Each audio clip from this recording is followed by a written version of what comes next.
Hi, I support Doge. I love that we live in the daylight now. We live in the daylight. We're having the conversation. Okay, what conversation are we having? Well, you see, I don't know, but we are having a conversation. I do know we are talking.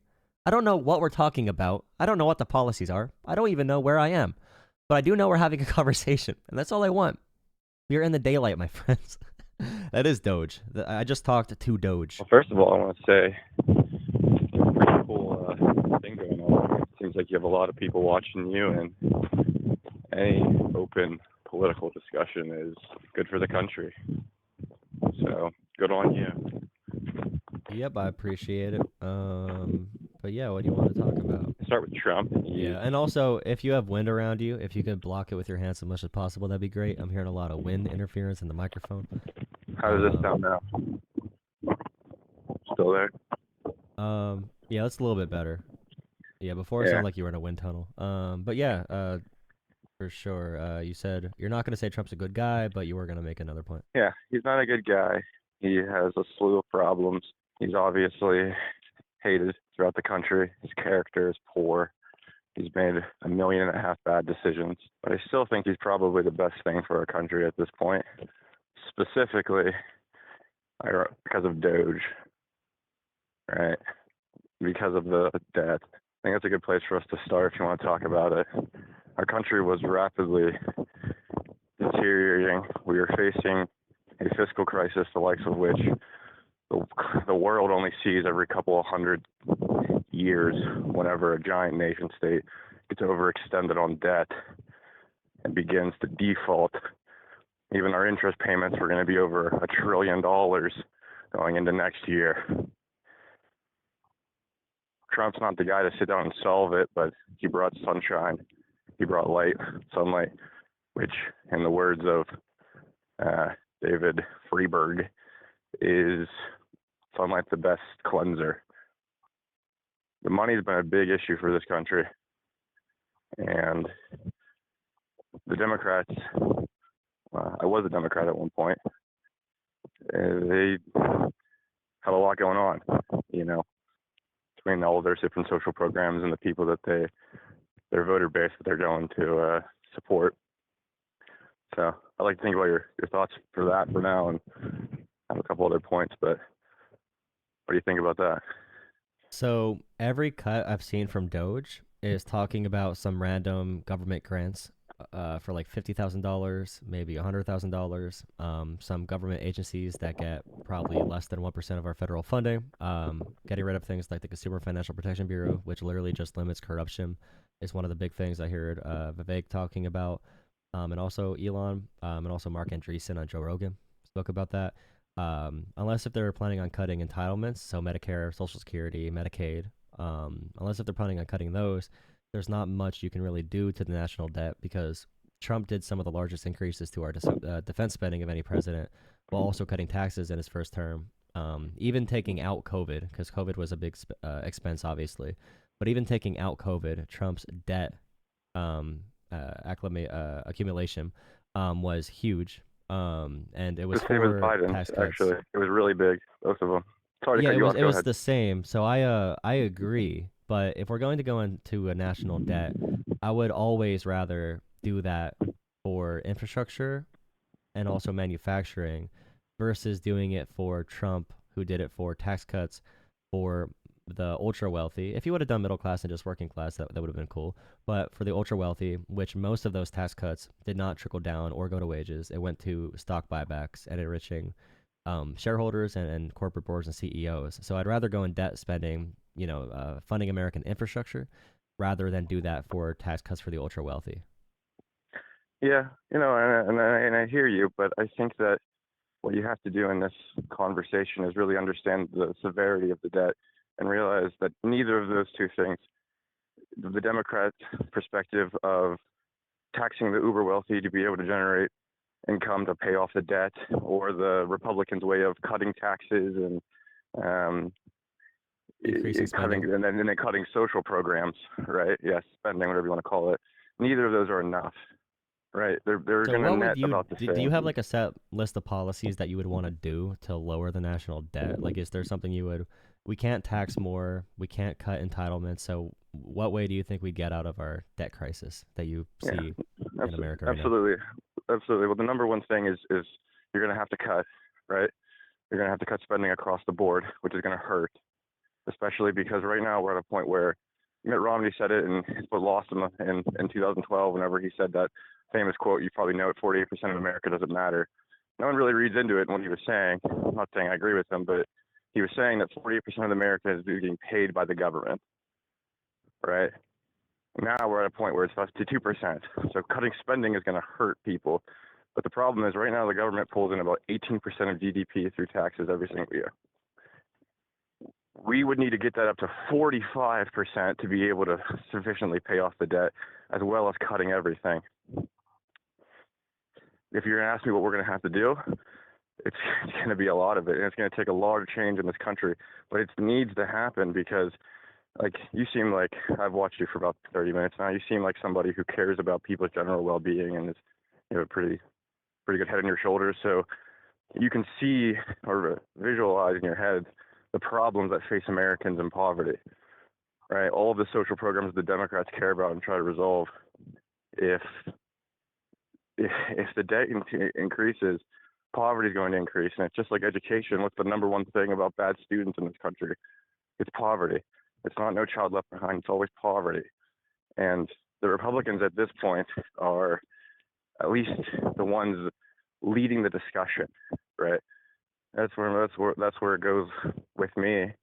It's kind of the lesser of two evils. I hate to root for a man with terrible character, but You haven't said one thing Trump's going to do, though. Are you proposing that we go the Argentina route, where we cut he every already social did it. program and go through full austerity? What has Trump done?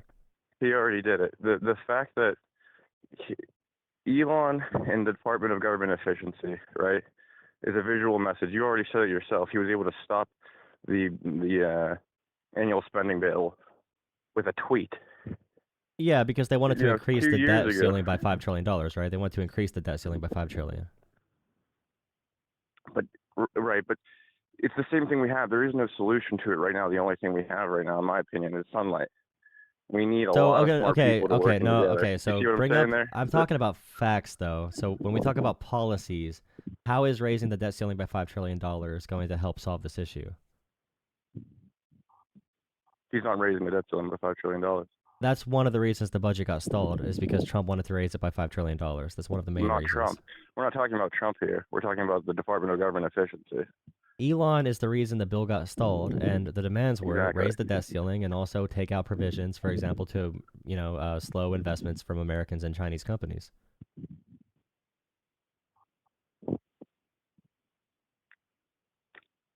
Not spending more money. I Well, he wants to can't see do it. more tax cuts. That's his first initiative, is to do a lot more tax cuts to go into more deficit spending. So Trump wants to increase military funding, not cut entitlements, but also cut taxes, which is going to lead to an even higher national debt. So I'm trying to see. You're using words like sunshine, so I'm kind of wondering if you're kind of captivated by podcast language, because it doesn't seem like you have any concrete solutions that Musk or Trump has talked about, and that's okay. But it doesn't seem like you've, unless if you do have those solutions and you just haven't said them yet. No, I thought that I'm hiding the lead here, and I hope that I don't have a deep belief in the Republican Party. I'm not sitting here and denying that. And I also can't sit here and tell you that I haven't been, in terms of the debt, I haven't been in my vocabulary influenced by podcasts, but I have studied it. I have a political science degree. I focus specifically on the national debt. And the harsh reality is we're dealing with no one political party, no 4 years is going to be able to solve this debt. It comes down to the people and the attitudes, right? The Republican attitude. The reason why I use the word sunshine, we can replace it with whatever non-podcast words you like, but it's a dialogue. It's a climate of the culture. Okay, but Right? Just being more when there's conscious with your when money. there's no real world changes, Republicans have been talking about the national debt for 50 years and how we're going to lessen it. But there's been no policy from Republicans to actually lower the national debt. In fact, it's actually gotten worse under every Republican president, starting with Absolutely. Ronald Reagan. So I mean, when we talk about right now in America, we're obviously still a very rich country. The debt can be an issue, but also It relies on us continuing to grow if it does become an issue. Are we at the risk of defaulting right now? No, not necessarily defaulting. Is there a hypothetical future where that happens? Sure, a hypothetical future where that happens. But we don't have the highest debt to GDP ratio in the world. We don't have the highest. It is high, but it's not the highest. We're still in a really good place economically. And Biden and Harris's Absolutely. slight tax increases. So even Bush taxes right now would be a But huge we're not revenue dealing. increase from where we are right now. And Trump is the reason taxes are so low and revenues are so bad for no reason other than giving handouts to like big companies, and that's what Trump wants to do again. So every policy I've seen so far, there's zero like fundamental changes in the world other than what you're saying is dialogue, and that's why I'm saying podcast language, because it seems like you're captivated by the branding of Doge, not the substance. Mm, fair, but I don't believe. Yeah. I see what you're saying with that, and that's a good point. But I think that I think that you're discrediting the impact of the branding of Doge, right? It sounds like okay, that would be nothing. Branding is just it's fiscal matter. It's nothing in the air. It's not tangible, right? But it is tangible, in my opinion, whenever I think about it from this perspective of not spending money, right? From the altar, you talk about tangible things that the Republicans are doing, but to me, it's more what they're not doing. And again, this trend So you of think it has overextending on intangible social benefits, programs. right? You think it has intangible benefits then? No, what I'm saying is that the tangible benefit is not clear unless you really think about it, right? And think about it in Then it would terms be of not intangible. spending. That's intangible. It cannot be described yet, but we're having an idea. We have a concept of what we're going towards, but we don't know what that's actually gonna look Well, like. let's put the tangible or intangible dialogue aside and talk Sure. about the impact of not spending money. What money are we not going to spend, like in general? Social programs. So if we have a huge cut to social programs, are you hmm familiar with like the velocity of money Accompanied and by money circulation? accompanied by a cut in Medicare and Medicaid, unfortunately, accompanied by an unresulted cut in Social Security that's going to happen inevitably. Do you know like It's that would it's increase poverty rates and increase excess deaths from the healthcare system if we make cuts but to the these but the areas, but the and pro that'll but hurt our the GDP problem is too. it's coming anyway. The track It's we're not on, coming anyway. senior poverty would be increased by 100% in 12 years at our current rate because the Treasury, how they're able to pay off our current debt, is tapping Social Security. How They do you could think just they get remove the that cap on money? Social Security. They could remove the cap on Social Security. That's an easy fix. That's a really easy policy fix that we can do. That's people like Just Bernie Sanders now, support. what do you mean by raise the cap? So, like What do for you think you're example, referring to? Elon Musk paid off every dollar he's going to pay into Social Security 5 minutes into this year or whatever, and there should be no cap on Social Security payments as far as taxes go for income. Because right now, if you make over, how much is it? What's the exact number? If you make over a certain amount of money, then your Social Security payments can be capped at a certain amount. But we can just make the rich pay their fair share into Social Security, and that issue is pretty much gone.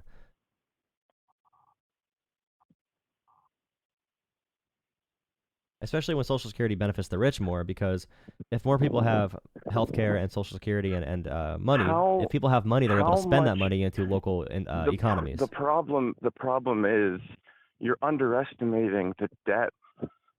You tax you tax you tax.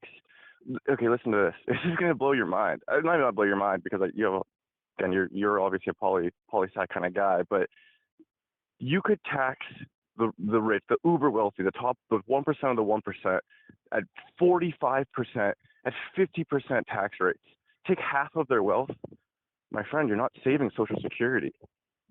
You're just If not you doing. You're not remove the paying cap, a you would save Social trillion dollars. Security. You would save You're it. not bringing in, my friend. That's Think why you about start it. now. You're saying it's going to run out in 12 years, though. We start now looking at other funding It mechanisms. would There are ways to do never. this through policy. It couldn't catch up because the cost to service our interest alone, $1 trillion, and it's only going to get bigger. That's the thing. It's just mathematical finance. It's pretty. Anybody with a have taken a 200 level economics class can think about it. You're going to get underwater with this debt. These interest rates that are constantly rising. And Clinton said it best: if we don't stop effing around, we're going to end up being owned by the bond market. And it's just the truth. Right. And now the thing is, like, we live, Congress itself is such a a math adverse environment.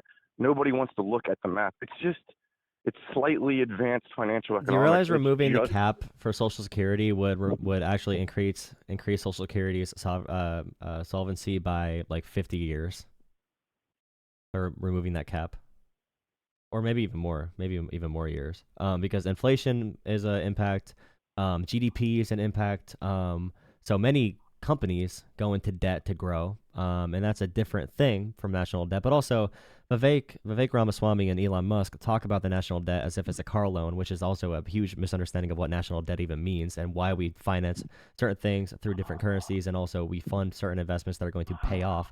The return on investment is huge, and that's why America is still the richest country in the world with over a quarter of the world's GDP.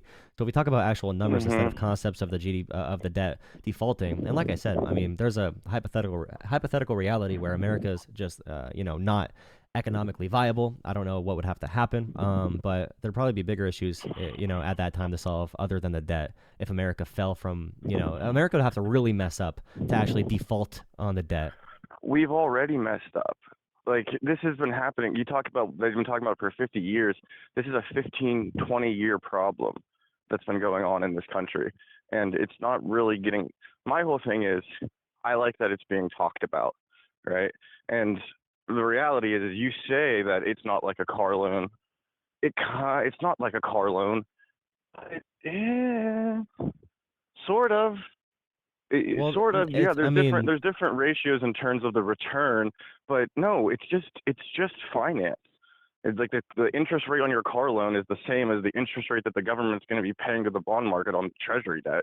Like it's not like it's a big difference. Like if okay, let's say for example, if every single investment we made with the national debt, hypothetically, if every investment we made going into debt paid uh back a huh, huge return on investment, would we default on the uh huh. debt if it returned money and outpaced the No, interest? no, no, it wouldn't. But that's unrealistic because That's look at what's been the happening. That's social. why America is still the richest country in the world. That's been That's not happening. what's been. No, no, no, my friend. The money that they're putting out is going into programs that are not giving them money back. The government isn't a good business. The government is a protector of the people. It offers services and does different things. They're not getting 100% return on the money they put out there. The government is a historically bad in terms of with their own money. The only good thing that the government has that's keeping them above It's really water is two things: challenging. Is what? is the simple rule: the American taxpayer is still the best thing in the entire world. It's the most reliable, I'm and we sorry, have the I best don't know where private we can go sector. with this conversation. I don't know where we can go with it because you don't have any knowledge of policies or what we can do to affect what's happening. You have concepts of emotional, discussions around the debt. You're not really engaging with possible solutions or possible things we can change other than fully cutting Medicare and Social Security, which, by the way, would also create a huge issue with poverty. And when we talk about money circulating through the economy, if we remove Social Security, we remove Medicare.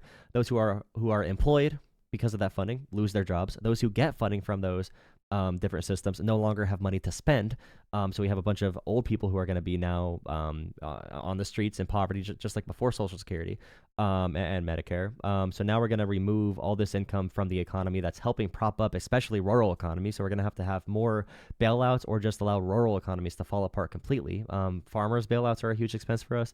So you need to engage with our government's very complicated. If you're going to say that the national debt is the same as a car loan, as someone who was a poli sci major, it doesn't matter. I could have went to school sleepwalking and got a poli sci degree. I could have literally went to school and just started making fart noises in the back of the class, and I could have said it was a take on contemporary American society, and I probably would have got a B plus. So poli sci degree alone doesn't really Look, matter. If you want to talk no, again no, a no, no. different I time with didn't. actual I policies, I didn't. definitely appreciate it. But Let me tell you this much. I didn't mean to offend you. I didn't mean to come off. don't use words Look, I like don't even. offend. I'm just asking for intellectual conversation based around fact, and you're talking about more Look. emotional topics. No, look, my friend. It is. It's just a conversation. Like I thought it'd be fun to get on here and talk to you. No, I do You can have appreciate your it. I just don't opinions. know where else to go. I just don't know where else to go. That's fine. Like this is what I'll say. You can have your opinions about a poli sci degree and all those things. It's about me. It's fine. I think that you would probably be interested in learning about the what I see as a big problem in the debt. I mean, we could always learn more. You know, I had a good time talking to you. I didn't think that it would be Yeah. I'm surprised you hate the poli sci agreement. You can get good work with it, you know, on I that mean, yeah, point. but it doesn't You mean know. you know anything. Like you can give your opinion and get a B plus in poli sci. You can just give your opinion for most of this stuff, other than It's a, stats. Like stats is I'm not probably the gonna hardest thing argue about poli that. sci. I'm not gonna argue that. You I know, mean, I work in yeah, like I get it. I did it. If there's one everyone person to should know do it. about it, Not really. People yeah. should not. Don't go for poli sci if you don't already have a very clear path of what you want to do, because it's not going to guarantee you a job. You need to actually make connections, which is a big mistake people make when they go into school. You need to make connections and network in college, or your degree's going to be meaningless. And that's why people go for Well, poli sci and all these degrees and don't get jobs because they don't realize that. that's a good thing. And if anyone takes anything from this conversation, what you just said is the truth. Like and I'll talk about my case real quick. I studied poli sci, and I had the opportunity to meet some really good people and got a connection in finance. And I work. That's where I work. You work in finance You though, know, not like politics. no, I don't work in politics. I work with the money. That's why I You're care hurting. You're about it. hurting the You political know. science degree. Then you're hurting it because it's like, why not just go for business? No, well, no, because poli sci is better than business. Because poli sci, I always tell people this. I know that it gets a bad rap because of exactly what you said, but really, you're getting a degree in learning how to read and write and talk, which is always applicable no matter where you go. You know, and there's always haters. Every degree has haters, but like poli sci's are bad because there's so many of us, and the kids are terrible in there. Like some kids, poli sci's, but you know, Do you you have learn any how to issues read. You with learn like, how. like Vivek was another example of someone who can talk very good, and I feel like we're falling into a trap of believing people who just talk good without substance, and he literally made his money from scamming people with a fake pharmaceutical or like propping up a fake pharmaceutical drug. So Yeah, I I mean, mean, like, talk is still cheap. You know, like you need to be able to back it up, but but yeah, this you know, whole you can't. conversation, and I'm not getting emotional, but it's been you talking and not backing it up, like with information. Like I would love a suggestion other than just like completely cutting Medicare. Do you mean like removing Medicare when you say cutting Medicare, or like reducing it? Say that again. Do I mean what? Do you want to Do I mean completely removing? remove Medicare as a program? Like you want to get rid of Medicare, or you want to like Not reduce necess- it? Not necessarily. I would like to reduce spending across the board on a range of things outside of probably uh, look, small government, and that's almost I think the argument to boil it down. Like I don't have a computer in front of me or a list of different departments where I can cut through and audit it or anything like that to give you. I know you're looking for it and some more substance, and I I'm mean I not can't. Googling anything. I just know this stuff. Like, for example, one thing I could say is if the government's not big, then rural areas are all going to die. And all these impoverished areas will have no hospitals and no pharmacies because the government needs to How can you subsidize say? that because hospitals don't make money in rural areas. There was a huge crisis before Obama came around and helped encourage this, where rural areas, they still don't have access to great healthcare in a lot of rural areas because rural populations are very small. So it's hard to put a whole hospital there and to make money there when they don't have that much income. And the only active income, by the way, in states like West Virginia, most of the income there is based off Medicare and Social Security. So states like West Virginia would be dying if we make any significant cuts to Social Security and Medicare. And I would just say, as someone, if you work in finance, you're probably making decent money. It's really easy to advocate for these solutions because it probably aligns with your class interests as well. But I would caution that it doesn't always work as clearly as it seems. We would lose gross domestic production if we did not have these resources for people. There's a reason that Walmart and all these other companies can profit off of things like welfare, and it's probably good for people at the bottom of the economy to have money because money circulating through the economy is pretty healthy for it. So that's one reason for redistributing some type of money. Even if it's going back to Bush's tax cuts, it would be much better revenue-wise than what Trump did. And that's my final thing. You can give a final thing before I let one more caller on for the night since it's almost 2 a.m. here. But yeah, you have the floor. Well, thank you for anyone out there listening. I hope that you can take this little talk about the national debt and do some of your own research. Don't just let one source or one guy or one book or one article define your opinions. You know, go out into the world, learn new things, get off your phone, and yeah, God bless. Hey, thanks for taking my call, my friend. Jade, have a great rest of your night, buddy. Which I just talked to Doge.